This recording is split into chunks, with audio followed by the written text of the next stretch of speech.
I'm going to show you a third match played between Scarlett and Elazer during semifinals at Intel Extreme Masters 2018 PyeongChang tournament.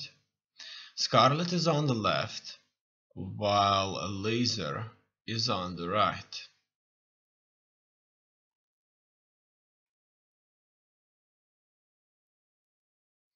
The tournament that they're playing is IEM Season XII PyeongChang, one of the two events organized by ESL and held in PyeongChang. ESL is Electronic Sports League. You can stop the video and take a closer look at it. Check out the seasons and winners. Here's Season 12 right there.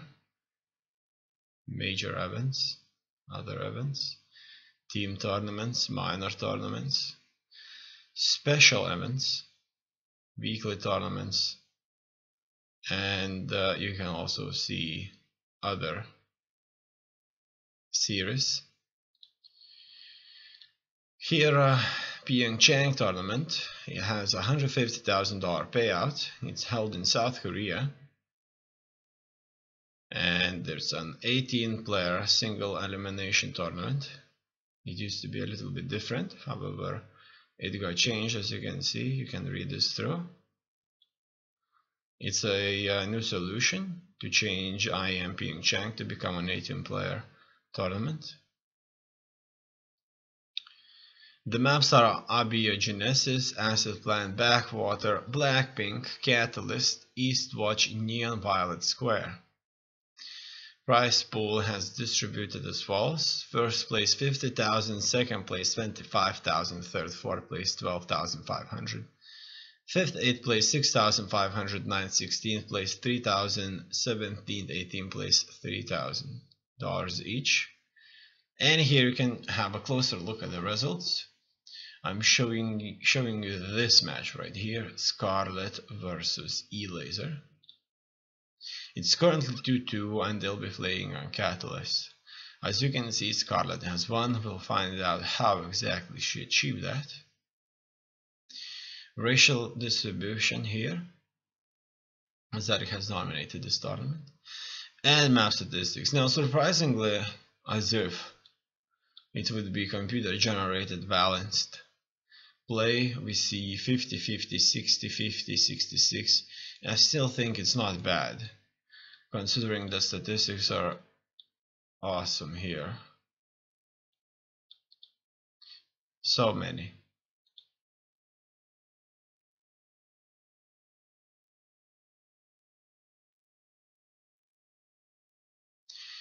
Now let's move on to the players. The first player is Elazer. He is from Poland and he made over $170,000 playing StarCraft 2. He's 20 years old. And here you can stop the video and check out his achievements in various tournaments. Check out the VODs, find interviews about him, and look at his pictures. His opponent is Scarlett from Canada. She's 24 years old and she had many nicknames and alternative IDs. You can check these out here. She made over $250,000 playing StarCraft 2. Her game dates back to 2012. And by stopping the videos, by video here, you can read about her games, trivias, and achievements. Her current tournament that she won right here, IEM Season XII PyeongChang, has gave her $50,000 payout. Not bad indeed. Championships, matches, and VODs. VODs pretty much stands for replays, and it normally has commentary.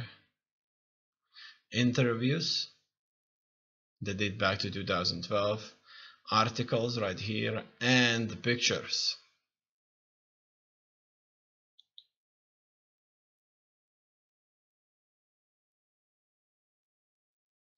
You can find some of these matches from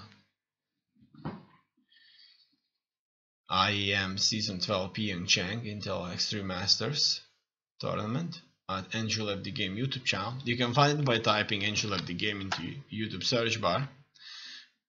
And you can come out with one or two of these channels right here. If you come out with AndYouLeftTheGame and AndYouLeftTheGame with blank space, click on the one that does not have a blank space.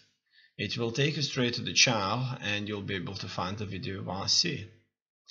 If for any reason you've got the one with the blank spaces in here, click on it and look for featured channels. Click on AndYouLeftTheGame and you're where you're supposed to be, right here on AndYouLeftTheGame. Now that we know about the YouTube channel, the players and the tournament, let's move on to the game itself and see how it went from Scarlett's perspective. It's third match. Scarlett is up ahead by one game, one win. We see that she's hotkeying the bases on the left, so that means her plan is to move up on the left and on one base in the center. We'll see how that worked out for her.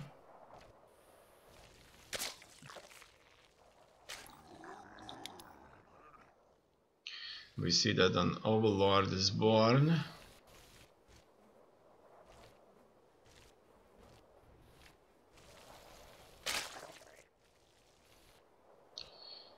And the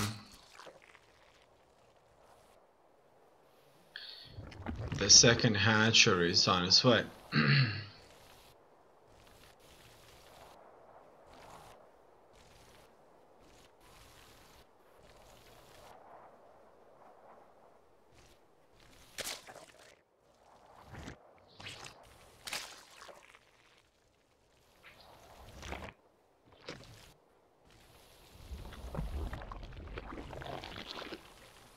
So far so good, not that much action here going on. The camera movement from Scarlett's perspective here is super jittery. She's moving to her hotkey locations a lot, watching things, building more drones. It looks like she wishes to see everything all at once, and in 1 second we probably see 2 camera changes.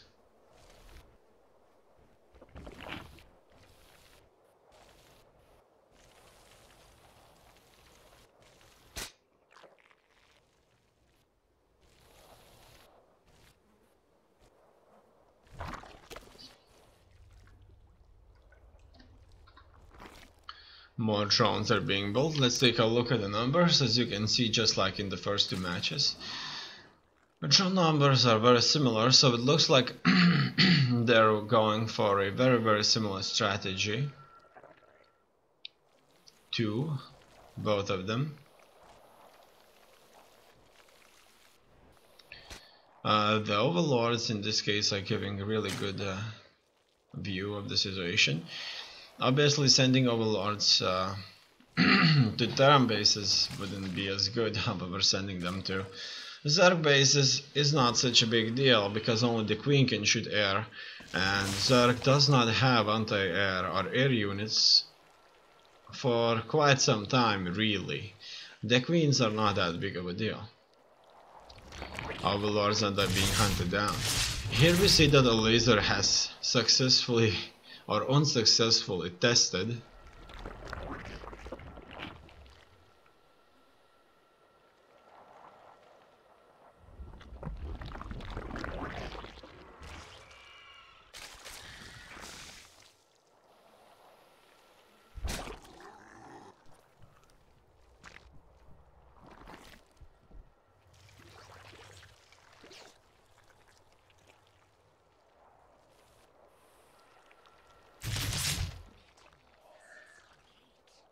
the entries into the base. However, Scarlett is responding with her own links, and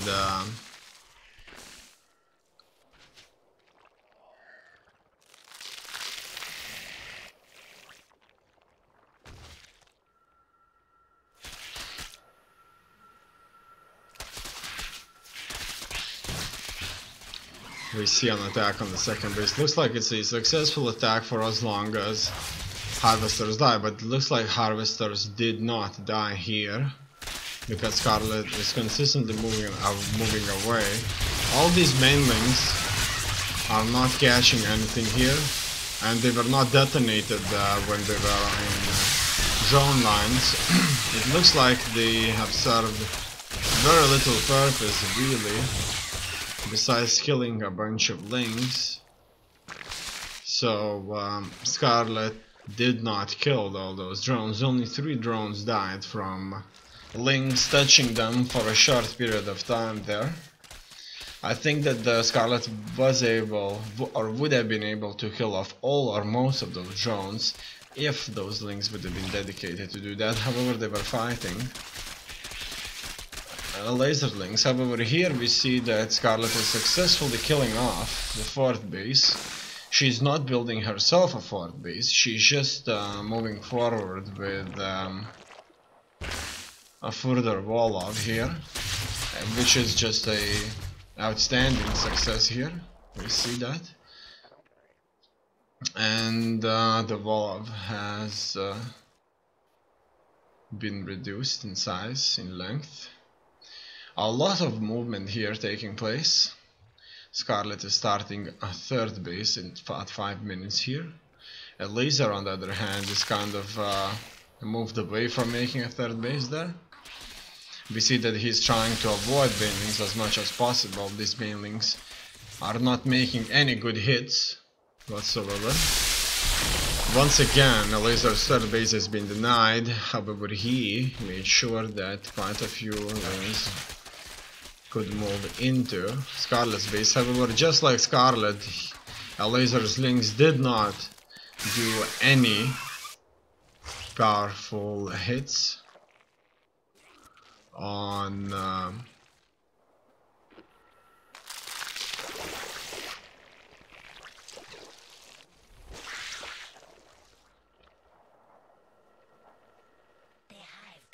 the drones.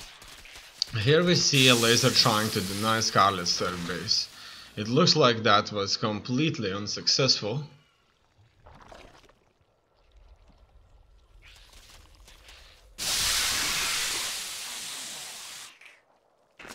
And things don't really look that good.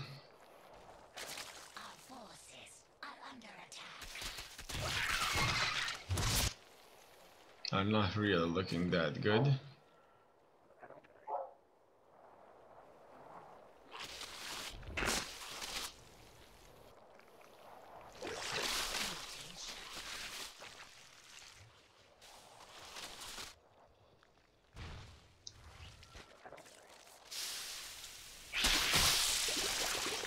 We see another engagement here, however Elazer will back out of it. You see, these engagements, Zerg versus Zerg, are very crucial, so we only see them relatively rarely end to the end, because one little mistake, such as few banelings explode in the right area, could kill off like 15 Zerglings, and it would be all over. In any case, it looks like Scarlett has moved on with her 3rd base right now, and will be further expanding into the 4th. Overlords are giving us indication of Elazer's movement. These overlords are very well strategically placed.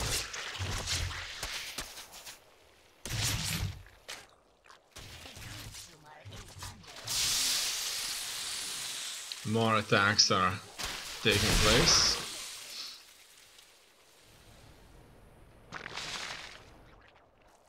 And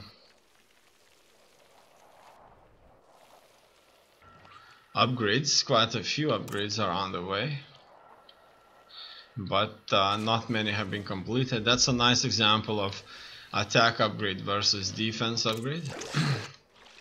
Scarlett is making a lot more money, as you can see. However, the units have been very much equal in strength. However, we'll soon find out if that's the case. Elazer does have a lot more links, and Larva is not plenty.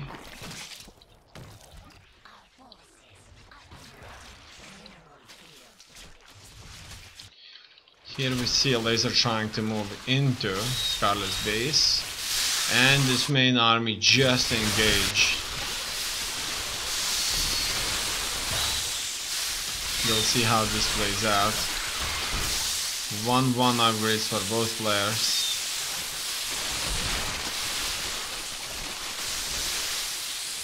It looks like Scarlett has won this decisively,